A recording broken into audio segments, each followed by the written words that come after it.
Welcome back to the news today. Israel is celebrating 25 years of diplomatic relations with Albania, a NATO member and Muslim-majority country. One of the most significant factors in the closeness of ties is Albania's historic role in saving countless Jews from the Nazis during World War II. To mark the occasion, Albanian Prime Minister Rama met with Prime Minister Benjamin Netanyahu and President Reuven Rivlin in Jerusalem. And now we have the distinct pleasure of having him here in our studio. Prime Minister Rama, good evening. Thank you for being with us tonight. Thank you for being here. Thank you. Well, let's begin by recapping your meeting with the Prime Minister Netanyahu today. We know that you discussed bilateral agreements between the countries, whether it's on trade or water and other deals. Can you fill us in, talk us through the deals between the two countries that are expected, specifically on the issue of security? I'm very honored to be here in Israel as Prime Minister of Albania, because, as you already mentioned, we have a very proud history of salvation of Jews, and no one Jew was released to the Germans, and a big role in this miracle was played by Muslim families.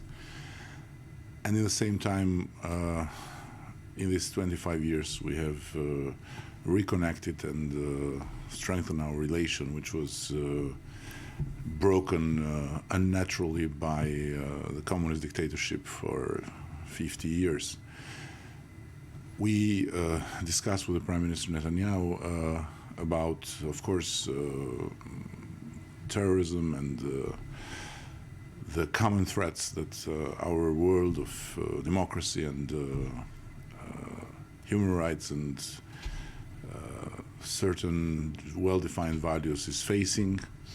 And we shared the common understanding that Albania can play a very important role in this fight, not least because we are part of a region where there is a multi-religious society, and where, of course, there is a lot of work to be done in terms of prevention and intelligence. At the same time, we, of course, discussed about how to strengthen the economic cooperation and how to make the best out of the very clear Prime Minister's will to help Albania and to support our efforts in the way of developing our country. And finally, very happily, we signed the declaration of friendship among the two countries.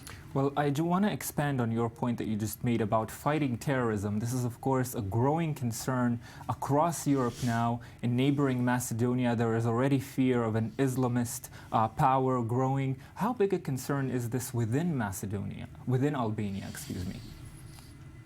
Frankly speaking, I think we are so far in a very good place, and regionally we're in the best place we have ever been, because there is dialogue and cooperation among all countries and states as never before.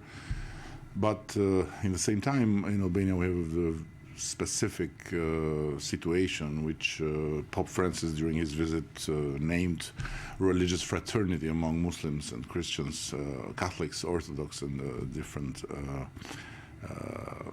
other communities. And in the same time, we very much fear that we have, if we don't do the right work to strengthen and promote this tradition,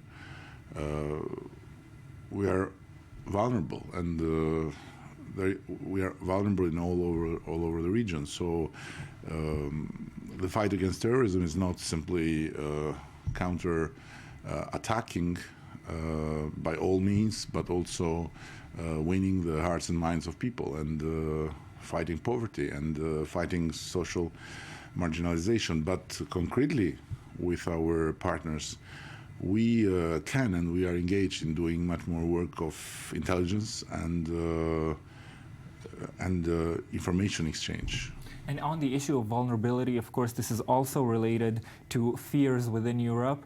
The issue of migration that's hit Europe in several places this past year. Macedonia dealt with it in a very, very difficult way. How is Albania coping with the crisis?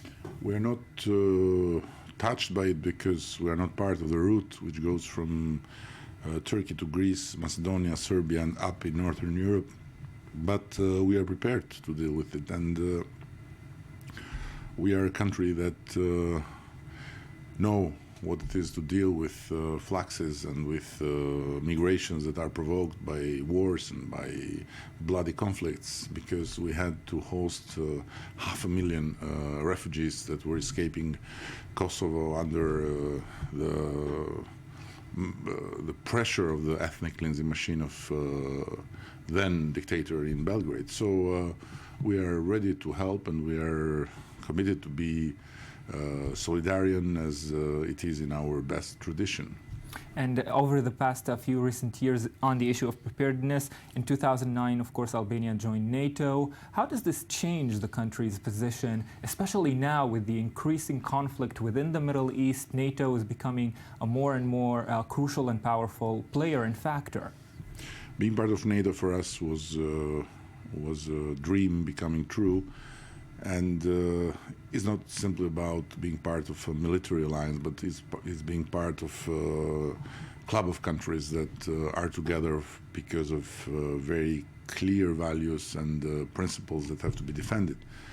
And at the same time, being part of NATO, we have been not only taking advantages from it, but also contributing in it. So we are very active in all missions of peacekeeping, and will continue to do so. And of course, as a NATO member country, we are also under threat from terrorism and from violent extremism, but it is what it is, and we take our share of responsibility.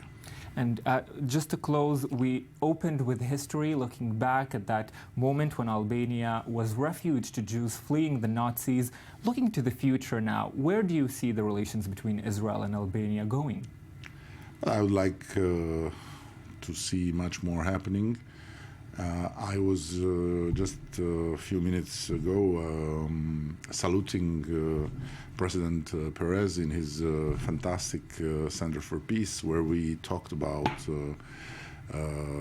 the future more than the past, and where we had the great opportunity to share our opinions and emotions in front of an Albanian Jewish community living here after having passed an important part of life under dictatorship in Albania. And I strongly believe that we can do more, but first of all, I'm very, very committed to learn as much as possible from Israel and from your great experience in many fields. And I think Israel is a great example of the fact that countries do not blossom on what they have, but on what they know. Well, certainly sounds like a hopeful visit and something we need more of here. Prime Minister Rama, welcome again to Israel, and thank you for joining us on the news today. Thank you for inviting me. Thank you. Thank you. It was a pleasure.